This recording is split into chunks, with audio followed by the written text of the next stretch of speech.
നമസ്കാരം. സരിത നായർ കോൺഗ്രസിനെ വിട്ടൊഴിയുന്നില്ല. സരിത കുരുക്കിൽ വീണ്ടും കുരുങ്ങി കേരളത്തിലെ കോൺഗ്രസ് നേതൃത്വം. സരിത നായർ ലോക്സഭാ തിരഞ്ഞെടുപ്പിലേക്ക് മത്സരിക്കുമോ? ഭാവി പ്രധാനമന്ത്രി ഇങ്ങനെയാണോ പ്രതികരിക്കേണ്ടത്? തിരഞ്ഞെടുപ്പിൽ മത്സരിക്കാൻ സരിത നായരും മുന്നോട്ട് വരികയാണ്. ലോക്സഭാ തിരഞ്ഞെടുപ്പിൽ മത്സരിക്കാൻ ഒരുങ്ങി സോളാർ വിവാദ നായിക സരിത നായരും. എറണാകുളം ലോക്സഭാ മണ്ഡലത്തിൽ ഹൈബി ഈഡനെതിരെയാകും പോരാട്ടമെന്ന സരിത നായർ ഇതിനകം തന്നെ വ്യക്തമാക്കി കഴിഞ്ഞു. നാമനിർദ്ദേശ പത്രിക വാങ്ങാനായി എറണാകുളം കളക്ട്രേറ്റിലെത്തിയപ്പോഴായിരുന്നു സരിത തിരഞ്ഞെടുപ്പ് പോരാട്ടത്തിനിറങ്ങുന്ന കാര്യം വ്യക്തമാക്കിയത്. തന്റെ പരാതിയുടെ അടിസ്ഥാനത്തിൽ പോലീസ് FIR രജിസ്റ്റർ ചെയ്ത വ്യക്തി പോലും തിരഞ്ഞെടുപ്പിൽ മത്സരിക്കുന്നുണ്ട്.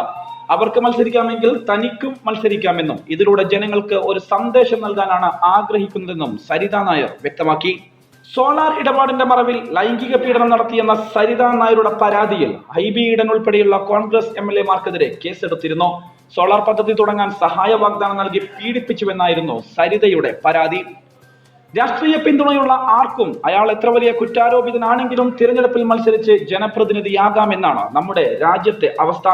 അവർക്ക് മത്സരിക്കാമെങ്കിൽ തനിക്കും മത്സരിക്കാമെന്ന് സരിത നായർ വ്യക്തമാക്കുന്നു. എല്ലാ തിരഞ്ഞെടുപ്പ് കാലത്തും തട്ടിപ്പുകാരി എന്ന് പറഞ്ഞ് പാർട്ടിക്കാർ തന്നെ ആക്ഷേപിക്കാറുണ്ടെന്ന് സരിത പറയുന്നു. മുൻ മുഖ്യമന്ത്രി ഉമ്മൻചാണ്ടി മുതൽ കോൺഗ്രസിലെ യുവനിരയിലെ നേതാക്കൾ വരെ സോളാർ അഴിമതിയുമായി ബന്ധപ്പെട്ട ആരോപണ നിഴലിലായിരുന്നു. കഴിഞ്ഞ നിയമസഭാ തിരഞ്ഞെടുപ്പിൽ UDF സർക്കാരിനെതിരെ ഇടതുമുന്നണിയുടെ പ്രചാരണ ആയുധവും അത് തന്നെയായിരുന്നു.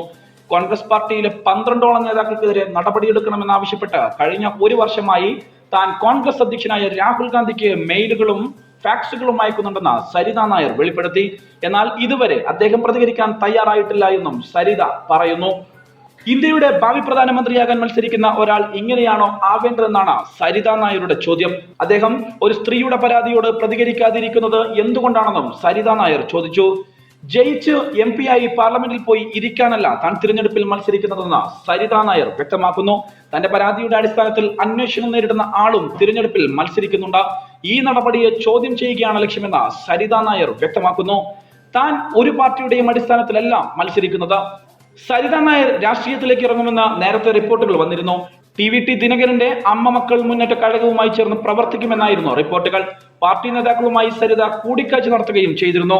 കോൺഗ്രസിനെതിരാണ് തന്റെ രാഷ്ട്രീയമെന്നും സരിത വ്യക്തമാക്കുന്നു. കേരളത്തിൽ ഏറെ കോളിളക്കം സൃഷ്ടിച്ച സോളാർ കേസിലെ വിവാദ നായിക സരിത നായരുടെ രാഷ്ട്രീയത്തിലേക്കുള്ള രംഗപ്രവേശം വലിയ രീതിയിലുള്ള അമ്പരപ്പാണ് കേരളത്തിലെ ജനങ്ങൾക്കിടയിൽ ഉണ്ടാക്കിയിരിക്കുന്നത്. അതുകൊണ്ട് തന്നെ പ്രത്യേകിച്ച് എറണാകുളം പോലുള്ള ഒരു മണ്ഡലത്തിൽ ഹൈബി ഈഡനെതിരെ സരിത നായർ മത്സരിക്കാൻ ഒരുങ്ങുമ്പോൾ തീർച്ചയായിട്ടും ഹൈബി ഈഡനും കോൺഗ്രസിനും വലിയ ഒരു ക്ഷീണം ഉണ്ടാക്കുമെന്നുള്ള കാര്യത്തിൽ ഒരു സംശയവുമില്ല. നിലവിൽ ഒഴിയാപാതയായി സരിത നായർ കോൺഗ്രസിനെ പിന്തുടരുന്നു എന്നുള്ളത് തന്നെയാണ് ഈ ഒരു സാഹചര്യത്തിൽ നാം തിരിച്ചറിയേണ്ടത്. News desk, national news.